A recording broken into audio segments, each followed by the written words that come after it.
What's going on, YouTube? It's your friend Anonymous Bosk coming back at you with another video. I had a very nice day today. I went over to Balboa Park and I checked out the Timken Art Museum. If you're in the San Diego area, it's a free art museum and it's right by all the big museums in Balboa Park. But this one's called Timken and it's free. And oh, I had a ball and a biscuit. I spent about an hour there walking around and looking at what they had. They actually had a piece by, shame on me for not remembering the artist's name, but it was a contemporary of Hieronymus Bosch, who, my name, Anonymous Bosk, is a play on Hieronymus Bosch. If you've been watching my videos for a while, you maybe have heard me say that before, but I'm a huge, huge Hieronymus Bosch fan, and so there was a piece there that was of a contemporary of Hieronymus Bosch that I was very, very impressed by, and it was so cool to see that style of art um, that is derived from Bosch in the flesh. And it was so cool to be close to that and all the other amazing pieces that they had there too. But anyways, I had a good old day there at Balboa Park, and then I walked on down to my old neighborhood and I went to the thrift store and the bookstore and I picked up some stuff. So that's why I'm here. I want to show you guys some of what I got. So let's go ahead and start with the books. All right, so I'm going to start with Ursula K. Le Guin, Ricannon's World. Look at that tiger. Beautiful cover. Here's the back. Ricannon's World. Let's see. It's an ace book. The copyright is 1966. Part of this novel appeared in Amazing Stories in September 1964 as a short story. And it just says printed in the USA. So I don't know when this was printed, but it must be a first, so that's cool. Ricannon's World. Always excited to get some more Le Guin in my life. She's incredible. The next few I got are of the pulpsy variety. Let's look at Galaxy, December 1953, with Santa Claus and the Aliens. I'm gonna take it out of, it's probably been in this plastic a long time. I'll put it back, but here's the back and the front. This is from 1953, the December issue, so I have up here somewhere, I think it's right here, because I read out of it recently, this one from October 1953. This has part one of Caves of Steel by Isaac Asimov, and I think this one has another part of that. Let me see.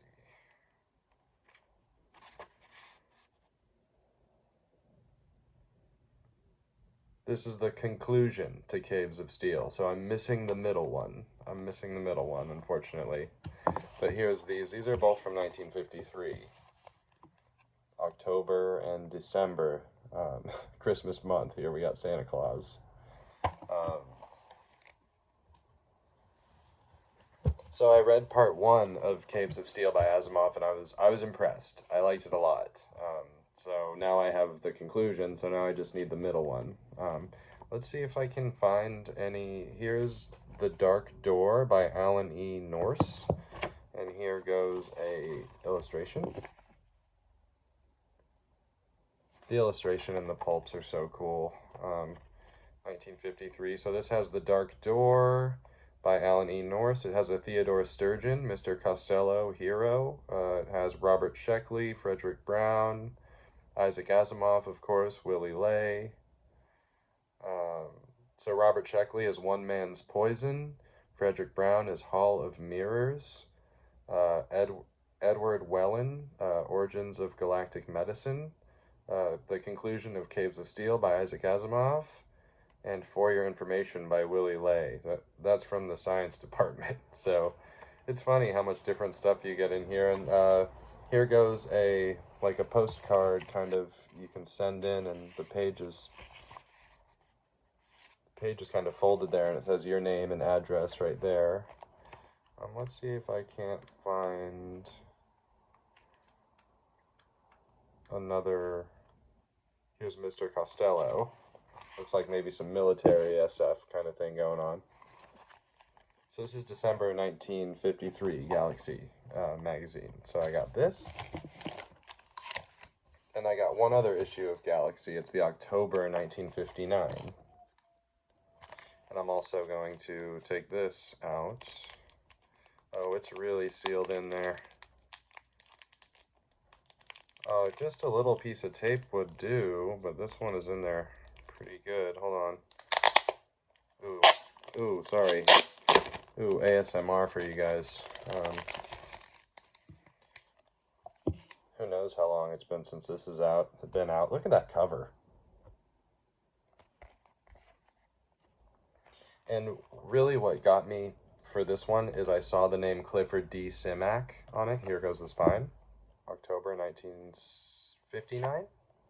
59. I saw Simak, and I'm a big Simak fan. So let's see what's in this.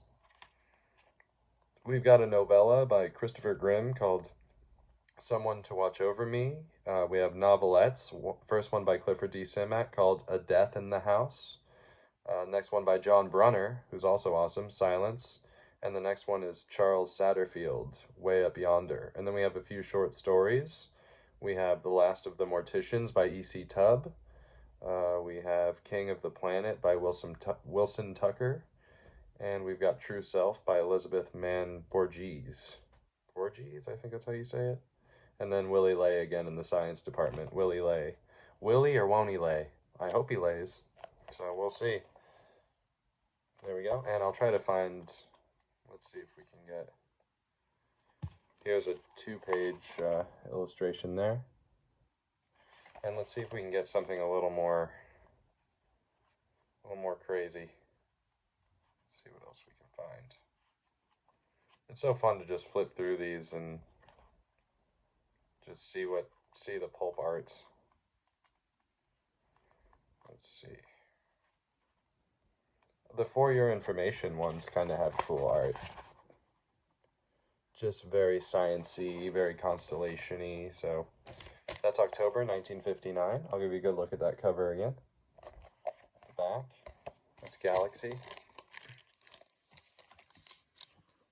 And the next one, this is the last book that I have for you guys. And this one is actually a Galaxy science fiction novel. And it's by Arthur C. Clarke. It's called Prelude to Space.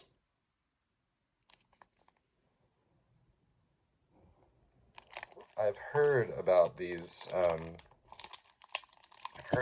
novels before, and God knows how long, sorry about the tape again, God knows how long this has been in the bookstore, but it's not in the best condition.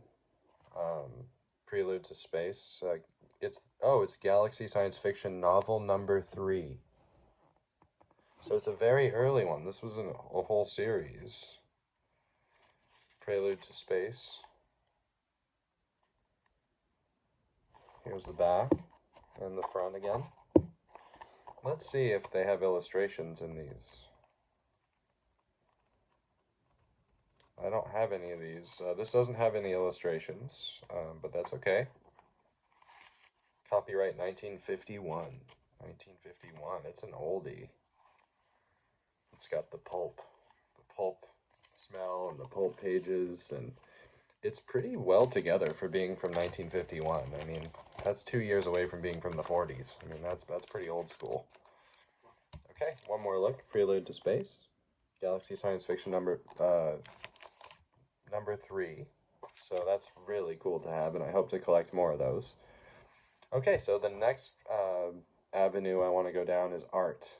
I love, love, love art, and so I have a couple of pieces that I want to show you guys.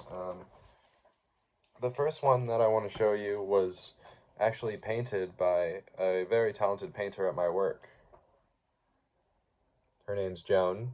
You can see Joan down here in the corner. She always signs her paintings. She specializes in water, and she did this in the painting class at my work. I work with old folks. And man, they're amazing. They're so talented, and they have so much cool stories, and I just love working with them, and I learn a lot from them. Anyways, this is a piece by Joan, untitled. It's just the sea and some rocks. But the way that she does water There's so much movement in that water. Even though it's still, there's so much movement, and I just thought it was so beautiful. And so shout out to Joan. Good, you did great on that, and I'm so happy that she doesn't ever keep her paintings either, hardly ever. She always gives them away or just leaves them with us. So I like that one. I was able to snag it. So here goes the next piece I want to show you guys. This is a print.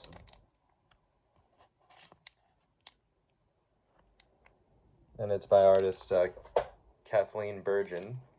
She's a local artist here in San Diego. She does a lot of stuff of Balboa Park, and she's really talented. I haven't taken it out of this plastic yet. I don't really know that I need to. I kind of just want to leave it in. You won't really see it any better. Maybe a little less reflections, but I really like this piece of hers, and so she made me this print, and it was really, really kind of her, and it kind of gives, it's really what it is a woman with wind and the hair blowing in her face, but it gives me Mummy. It makes me think Mummy. It's just kind of like this is maybe a wrinkly, old, wrinkled neck, and it looks like the face is wrapped up. And to me, a little bit, that image kind of gives me a little bit of like, you know how there's so much facial recognition and there's so much like in your face is like all of your data and your DNA. It's almost like a rebellious, like this person or this figure is like, no, you can't see my, you can't see my face. And so therefore you can't scan my face or you can't, you know, uh, recognize me with your stupid computer bullshit, you know? I love science fiction, but the direction the world's going in with technology is kind of disturbing, and I don't really like it, although of course, I still really do love science fiction. Anyways, so those were a couple art pieces. Oh, yeah. And remember when I said I was at the Timken Museum? I don't know if I told you that on this take of the video, because I had one false start take on this video. But anyways, I can't remember, but I was at the Timken Museum there, down there in Balboa Park, and it's really beautiful, and it's free. And they have a little gift shop when you enter and exit, kind of by the door. And so I got a few prints of some of the pieces that were my favorite, so I'll show you those. This is one.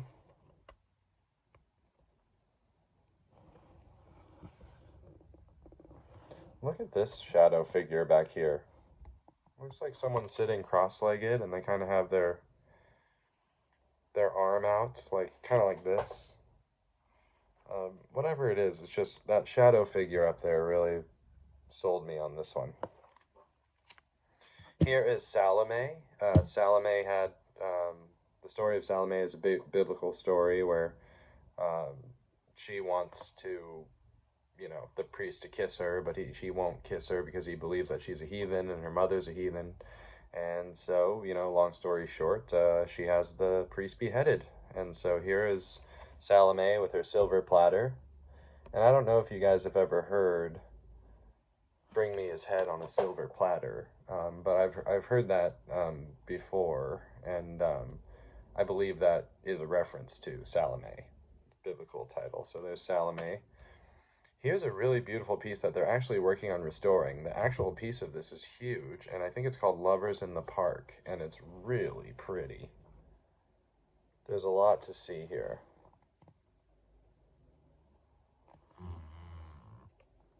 There's sort of the background. Lovers in the Park, man. They're doing some restoration work on this, so I actually was watching, you know, they have it so you can watch the artist and they're touching up the paint and stuff. It was really neat. And here's the one by the Bosch contemporary. I wonder if it says Giovanni Girolamo Savoldo. Savoldo. Savoldo. Italian. Active 1508. So he was active around 1508 to after 1548, it says here. Temptation of St. Anthony is the name of this piece. Anyways, I'll stop talking about it and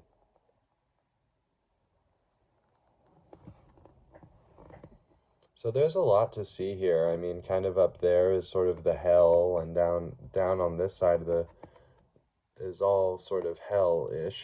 And here goes St. Anthony. He's running away from hell, kind of into this light, beautiful kind of world on the other side. But a lot of this is very Boschian. There's like a beast that's swallowing. It's hard. It's right here in the front. See the little feet and out of the beast mouth. It's kind of hard on here probably to see it good, but it was a pleasure to see a Bosch contemporary, someone, because back in the day it wasn't plagiarism to copy someone's style. It was actually encouraged. Like they trained people to paint like Michelangelo. They trained people to paint like Hieronymus Bosch, and so this is someone who, was trained in the style of the master Hieronymus Bosch, who is, as you all know, my favorite painter. Um, anyways, so yeah, that was everything I acquired today, or acquired really. Oh no, hold on a second. Records. I forgot about the records. How could I forget about the records? Okay, let's go ahead and start with a big bang right here. This is Kaleidoscope, Tangerine Dream.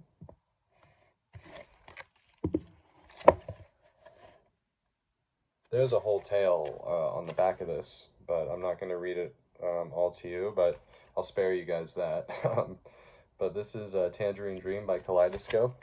This came out in the 60s. It wasn't a big hit. The original copies of this record, I saw one on eBay for 1,500 bucks. They did a repress in like 2015 or something, and that one's going for hundreds of dollars. So when I saw this for $30, I wondered, how is that even possible? And it's because of this record label right here. They're based in Australia. What are they called? I don't know what the record label is called. Survival Research is the name of them, and they're in Australia. Thank you, Survival Research, for pressing this, because it's a hard album to get, and I listened to it and it sounds great. So very happy with that. Kaleidoscope, Tangerine Dream. If you haven't heard it, hear it. Hear it. So good. And the rest of them are from the thrift store. So we'll go through kind of quick here. So we got Aretha Franklin. Greatest hits. Is that 30? Yeah, 30 greatest hits by Aretha Franklin. And some of the songs on here: Respect, Chain of Fools, Baby I Love You, Something He Can Feel. Oh my god, I love that song.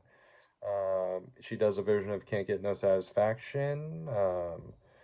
She does Eleanor Rigby. She does Bridge Over Troubled Water. She does Rock Steady, Dr. Feelgood, Do Right Woman Needs a Do Right Man. She even does a Let It Be on here. So this was a steal for $2. $1 per record of just, I love Aretha Franklin. Love Aretha Franklin. And then here, I'll show you too. It opens up. So it's got a bunch of, information and stuff in there that I want to read and check out. The next one I have for you is from jazz, some kind of jazz fusion, Bob James. Look at his hands. There's like a reflection of his hands, kind of. I saw Bob James at Yoshi's in Oakland. It was so cool. I've been a Bob James fan for years. If you know that song Regulators by Warren G and Nate Dogg, that song samples a Bob James song called Sign of the Times. And that Bob James record is killer. Sign of the Times is so good. That song is amazing too. Here goes the back. This album is called Ivory Coast. It's still in the shrink wrap. And the record is very clean. All these records are clean. I looked at them. Because sometimes when you're digging around at the thrift store, the records are beat up, or it's a different record than what you think you're buying from the cover. Okay, the next few I have are classical. All right, so one, Stravinsky. Anytime I see a Stravinsky, I get it. This is Violin Concerto in D major. So we've got a major key here. Oh, it was $4, but I got it for $2. Haha. All right, Stravinsky. This is another composer. If I ever see this composer, I get him. Dvorak. This is his 8th symphony. Symphony number 8. In G, Sydney, okay, by the Australian, look at that nice picture of the Australia, whatever, big fancy place in Australia. RCA Red Seal, yeah. So this is Dvorak, Eighth Symphony, and the very last one I have for you guys is Debussy, and I got this one mainly. Nocturnes are cool, but I got it mainly for the cover. Look at that.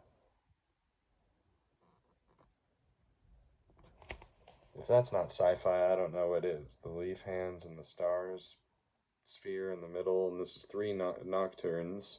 La Mer and Three Nocturnes by Debussy. So I'll bet that this music is gorgeous. I have heard Debussy some, but I'm not as familiar with him as Dvorak and Stravinsky. I really am familiar with those. Um, this is a really cool record. I love the color. I love this color. The cover just spoke to me, and so I got it. Debussy. Okay, and well, all right. Now for real. That was the that was it. Hope you guys enjoyed. I just love all this stuff. I collect. You know, I'm a collector, and um, I just enjoy art and music and books so much, and so I was happy to share some stuff with you guys. And oh, and a quick postscript here. Um, I've already released another video about this, but I'm going to be doing The Star Fox by Paul Anderson, a book club. It's going to be 50 pages, 50 pages, 50 pages, all down the line. So next Thursday, I'm going to be doing part one of that, which is the first 50 pages of The Star Fox. So if you're interested in my videos, or if you're interested in what maybe my opinion is, or if you want to learn, you know, step by step, kind of what my take is and what I feel like the story and the notes that I have about the story and the Star Fox, 50 pages by 50 pages, tune in if you want to read along. I encourage you to read along and leave comments, and then hopefully we can get some conversation circulating around these different parts of the Star Fox and what we think of the story. I've heard from several people that it's an amazing book, and so if you've already read it, you might want a little recap, might want a little 50 page by 50 page, just kind of, you don't even need to read it again, you can just kind of hear about it again and hear a take on it. So yeah, I just ran into a lady who works at Starbucks today, and I kind of was telling them about my book club, and she's like, "Oh, that's such a good book," and I'm like, "Oh, you've read it? That's sick," you know. So yeah, I encourage you to get a copy of the Star Fox and read along with us. Next Thursday, I will be releasing part one of a 5-part video series about the book club video series about the Star Fox. So tune in for that. I've also got a lot of new music stuff going. I've been writing new songs. Maybe I'll record me playing one of my new songs and put it up. So hey, keep an eye out. You know, you never know what you're gonna get. You never know what you're gonna get from Old Anonymous. So, anyways, I love you guys. I hope you guys are having a wonderful week, and I'll see you again on the next one. Peace.